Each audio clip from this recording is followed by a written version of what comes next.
ನರೇಂದ್ರ ಮೋದಿಯವರು ಈ ದೇಶದ ಪ್ರಧಾನಮಂತ್ರಿಯಾಗಿ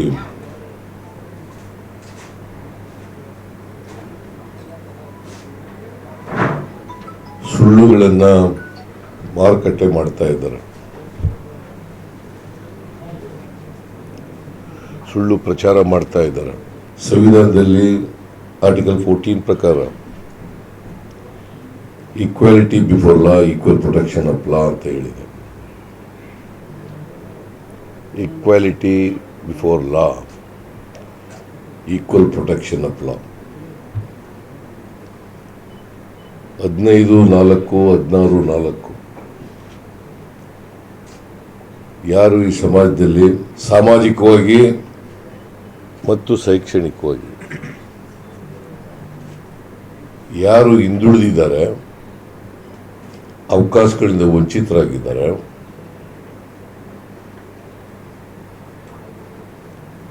ಅವರಿಗೆ ಮೀಸಲಾತಿಯನ್ನು ಕೊಡಬೇಕು ಅಂತ ಹೇಳಿದರು. ಆದರೆ ನರೇಂದ್ರ ಮೋದಿಯವರ ಸರ್ಕಾರ ಎಕನಾಮಿಕಲಿ ವೀಕರ್ ಸೆಕ್ಷನ್ಸ್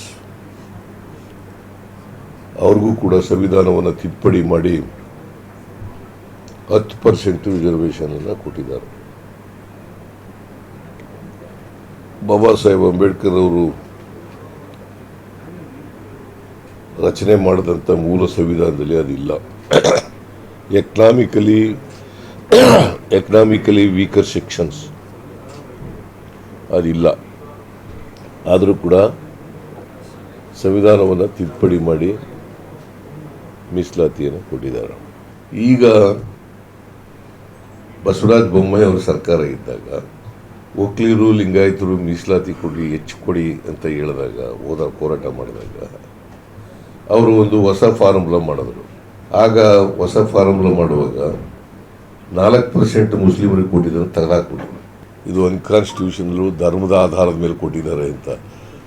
ಧರ್ಮದ ಆಧಾರದ ಮೇಲೆ ಕೊಟ್ಟಿದ್ದಲ್ಲ, ಅದು ಆರ್ಟಿಕಲ್ 15, ಆರ್ಟಿಕಲ್ 16 ಪ್ರಕಾರ ಕೊಟ್ಟಿದ್ದು. ಅದನ್ನು ಪ್ರಶ್ನೆ ಮಾಡಿ ಸುಪ್ರೀಂ ಕೋರ್ಟ್ಗೆ ಹೋದರು. ಈ ಆದೇಶನ ಬಸವರಾಜ ಬೊಮ್ಮಾಯಿ ಅವರು ಮಾಡಿದಂಥ ಆದೇಶವನ್ನು ಪ್ರಶ್ನೆ ಮಾಡಿ ಸುಪ್ರೀಂ ಕೋರ್ಟ್ಗೆ ಹೋದರು.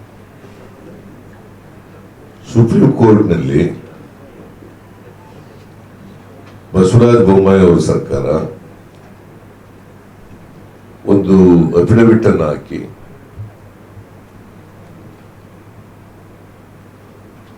ಮುಚ್ಚಳಿಕೆ ಬರ್ಕೊಟ್ಟಿದ್ದಾರೆ, ಅಂಡರ್ಟೇಕ್ ಮಾಡ್ಕೊಂಡಿದ್ದಾರೆ. ಏನಂತ ಅಂದರೆ, ಮುಸ್ಲಿಮರಿಗೆ ಕೊಟ್ಟಿರ್ತಕ್ಕಂಥ 4% ಮುಂದುವರಿತದೆ ಅಂತ ಅಫಿಡವಿಟ್ ಹಾಕಿದ್ದಾರೆ.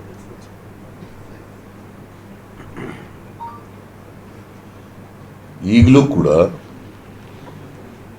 4% reservation for Muslims is continuing.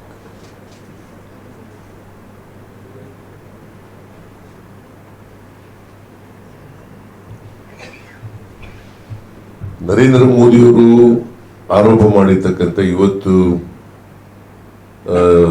ಭಾರತೀಯ ಜನತಾ ಪಕ್ಷ ಕೊಟ್ಟಿರ್ತಕ್ಕಂಥ ಅಡ್ವರ್ಟೈಸ್ಮೆಂಟ್ 100% ಸುಳ್ಳು. ಹಿಂದುಳಿದವರು ಕೊಟ್ಟಿರ್ತಕ್ಕಂಥ ಮೀಸಲಾತಿಯನ್ನು ಕಿತ್ತು ಮುಸಲ್ಮಾನರು ಕೊಡ್ತಾ ಇದ್ದಾರೆ ಅಂತಕ್ಕಂಥದ್ದು ರಾಜಕಾರಣಕ್ಕೋಸ್ಕರ ಮಾಡಿರ್ತಕ್ಕಂಥ ಆರೋಪನೆ ಹೊರತು, ಮತ್ತೆ ಇದು ಒಂದು ಅತ್ಯಂತ ಅಪ್ಪಟ ಸುಳ್ಳು.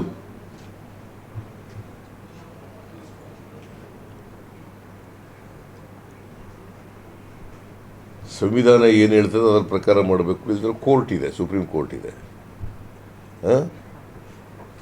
ಸುಪ್ರೀಂ ಕೋರ್ಟ್ನವರು ಒಪ್ಕೊಂಡಿರುವಾಗ ಇವರು ಇದನ್ನು ವೋಟಿನ ಧ್ರುವೀಕರಣ ಮಾಡಲಿಕ್ಕೋಸ್ಕರವಾಗಿ ಈ ರೀತಿಯಾಗಿ ಈ ದೇಶದ ಪ್ರಧಾನಮಂತ್ರಿ ಆಗಿರ್ತಕ್ಕಂಥವ್ರು ಹೇಳಿಕೆ ಕೊಡ್ತಕ್ಕಂಥದ್ದು, ಇದು ಪ್ರಧಾನಮಂತ್ರಿ ಕುರ್ಚಿಗೆ ಭೂಷಣ ಅಲ್ಲ. ಒಬ್ಬ ಪ್ರಧಾನಮಂತ್ರಿ ಅಂತಂದರೆ ಸಂವಿಧಾನದ ರೀತಿಯ ನಡ್ಕೋಬೇಕು. ಸಂವಿಧಾನದ ಧ್ಯೇಯೋದ್ದೇಶಗಳನ್ನು ಈಡೇರಿಸಬೇಕು. ಎಲ್ಲ ಭಾರತೀಯರ 140 ಕೋಟಿ ಭಾರತೀಯರ ಮಾನ ಪ್ರಾಣ ಆಸ್ತಿ ರಕ್ಷಣೆ ಮಾಡ್ತಕ್ಕಂಥದ್ದು ಈ ದೇಶದ ಪ್ರಧಾನಮಂತ್ರಿಗಳ ಜವಾಬ್ದಾರಿ ಕರ್ತವ್ಯ.